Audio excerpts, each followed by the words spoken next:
ప్రజాస్వామ్యమా? ఇదేనా? అది red book ప్రజాస్వామ్యమా, blood book ప్రజాస్వామ్యమా? ఏం చేయాలనుకుంటున్నారు మీరు? మీకు పాలించండి అని అధికారం ఇస్తే 45 రోజుల్లో రాష్ట్రాన్ని అతలాకుతలం చేసి ఏం చేస్తున్నారు మీరు? ఇదా పాలనంటే? పాలనంటే ఇంతలో చేస్తాం, మేము చూసాం. సరే, కారణాలు ఏమైనా మేము ఓడిపోవచ్చు. బట్ అదే సమయంలో ఎక్కడ ఒక్క పిన్ డ్రాప్ సైలెన్స్, పింఛన్ల పంపిణీ కానీ, పథకాల పంపిణీ కానీ, ఏ ఒక్కటైనా సరే ఎక్కడైనా కానీ show me one incident. Pension లాభ చేయడం, పథకాలు ఈ లాభ చేయడం గవర్నమెంట్ ఆఫీసే. Honestly speaking, government itself has stopped the all పథకాలన్నింటినీ ఆఫ్ చేశారు. ఏమి ఎక్కడ ఉన్నాయి పథకాలు? చెప్పండి, మీరేం చెప్పారు? మీరు at the time of election campaigning, what you have told the people, super 6 అన్నారు, సూపర్ 6 అన్నారు, ఎక్కడికో తీసుకెళ్ళిపోతానన్నారు. ఏం చేశారు మీరు? పెన్షన్ ఇవ్వకపోతే అడుగుతారని చెప్పి మీరన్న పెన్షను ఆ 4,000 ఇచ్చారు తప్ప ఏమి ఇచ్చారు?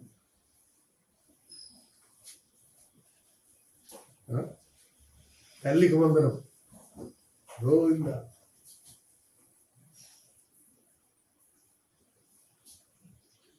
తర్వాత అప్పుడు ఆయన టైంలో, జగన్మోహన్ రెడ్డి గారి టైంలో సగం మందికే వేశారు. ఏది కొంతమందికి వేశారు, ఇంతలో ఎలక్షన్ వచ్చింది, ఆఫ్ చేశారు. వారికి హితో పలుకుతున్నారు. ఎందుకంటే ఇంకా చాలా అసెంబ్లీలో ఇది చూడాలి. ఒకటి, ఇక రాష్ట్రంలో ప్రభుత్వం ఎలా పాలిస్తుందో, ఏం జరుగుతుందో మీ అందరికీ తెలుసు. మీకేమిటంటే హత్యలు, ఎక్కడ చూస్తే అక్కడ హత్యలు, ఆత్మహత్య యత్నాలు, హత్యా ప్రయత్నాలు, అత్యాచారాలు, చిన్న పిల్లల మీద అత్యాచారాలు, అలాగే దాడులు, దౌర్జన్యాలు, ప్రైవేట్ ఆస్తుల ధ్వంసం, ప్రభుత్వ ఆస్తుల ధ్వంసం. ఎవరిచ్చినా మీకే ఏంటిది? Is not correct. ఎవరు చేసినా తప్పుని తప్పని చెప్తాను. ఇది ఎంతవరకు కరెక్ట్? అది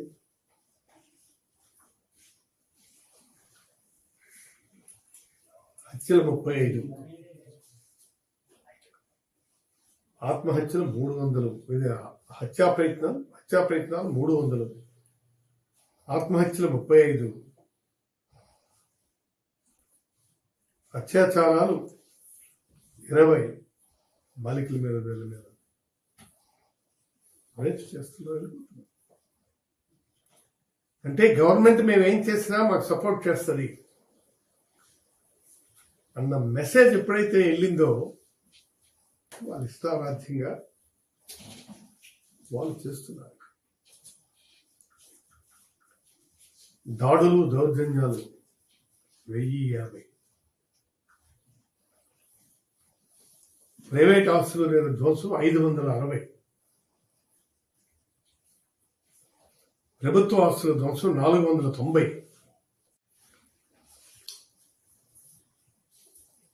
వాళ్ళని ఎంట పెట్టేశారు. ఎంపీటీసీలు, ఎంపీపీలు వాళ్ళు వాదన చేశారు చాలాసేపు. మేము చెయ్యాలి, చేయకపోతే ఎలాగో అని అంటే రషీద్ మర్డర్ అయితే డే లైట్ బ్రూటల్ మర్డర్.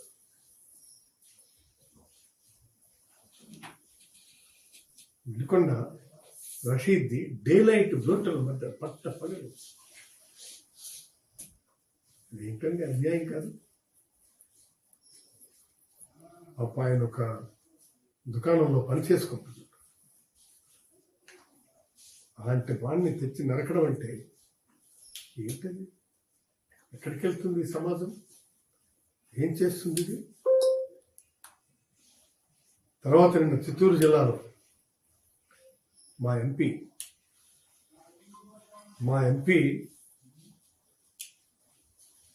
ఆయన మీదను అటాక్స్, దాడులు, అలాగే రెడ్డప్పరు ఆ వెహికల్ తగలబెట్టారు. చూస్తున్నారు, దొరికినట్టుగా కొట్టేస్తున్నారు, రక్తాలు కారుతున్నాయి. ఎవరితో చెప్పుకుంటారు? ప్రభుత్వం ఈ విధంగా వ్యవహరిస్తే ఎవరితో చెప్పుకుంటారు? ఎవరైనా ఏదైనా కానీ అన్యాయం జరిగితే బాబు రక్షించండి అని చెప్పి ప్రభుత్వాన్ని కోరుకుంటారు. ప్రభుత్వం కాదనుకుంటే కోర్టులు ఉన్నాయి, న్యాయస్థానాలు ఉన్నాయి.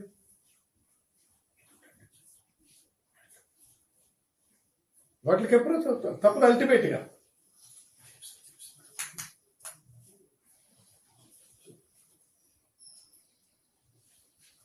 మిథున్ రెడ్డి ఎంపీ మీదను ఇంత బ్రూటల్గా ఆయన కొట్టడానికి, ఆయన్ని ఒక విధంగా చెప్పట్లేదు. వార్నింగ్ దాన్ని నిన్ను చంపేస్తామని. ప్రజాస్వామ్యంలో ఈ వర్డ్స్ ఏంటి? చంపుతామని, బెదిరింపులేంటి? ప్రజాస్వామ్యాన్ని గౌరవిస్తున్నామా లేదా? అసలు ఈ రాష్ట్రంలో ప్రజాస్వామ్యం ఉందా? ఇవన్నీ చూస్తుంటే ఎక్కడికి వెళ్ళిపోయింది? మీరు చేసినటువంటి యాంపుల్ సైజ్ చెప్తారు. మీరు ఈ 6 పాయింట్ ఫార్ములా ఇచ్చారు కదా, సూపర్ సిక్స్ అది చేయండి. తర్వాత మీరు ఇచ్చినటువంటి వాగ్దానాలకి ధారావాహిక ప్రవాహంలాగా ఇచ్చారు. ఇంటికి ఒక ఉద్యోగం, నిరుద్యోగ భృతి,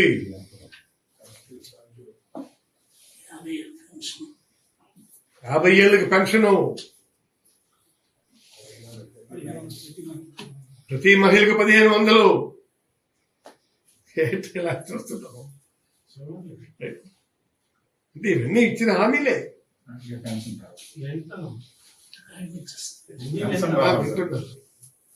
నేను అడుగుతున్నాను, మీరేమి ఫ్లంబులు అవ్వకండి, మీరేం తత్తరపాటు పడకండి. మేము అడుగుతాం. ఈ గవర్నమెంట్ పనిచేసింది, మొన్న మా ప్రభుత్వం పనిచేసింది. పనిచేసే ప్రభుత్వం ఖచ్చితంగా మీకు నిలదీస్తుంది. ముందున్నటువంటిది హామీలు అమలు చేసినటువంటి ప్రభుత్వం,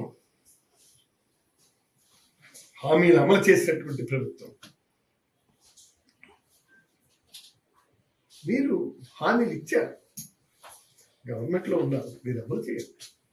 మీకు టైం ఉంది, మీరేం వదిలి పడకండి. మాజీ స్పీకర్ అడిగాడు, మేము ఎందులో పడిపోతాం, ఎందుకు మీరు ఏం వదిలి పడకండి. మీరు నిదానంగా ఆలోచించి, నిదానంగా చూసుకొని మీరు హామీలు అమలు చేయండి. ఇచ్చిన మాకు నిలబెట్టుకోండి. మంచి పేషెంట్ బ్రహ్మాండం చేశాడు. చప్పట్లు కొడతాం. ఆ హామీలు అమలు చేసుకొని వస్తే ఆయన బాగా చేశాడయ్యా, చాలా చక్కగా చేశాడు అతను అని చెప్తాం. తప్పే ఉంది హామీలు అమలు చేస్తే. చెప్పాడు, హామీలు ఇచ్చిన మాటలన్నీ చేశాడని చెప్తాం కదా. అందుకు మీరిది నేను ఒక్కటే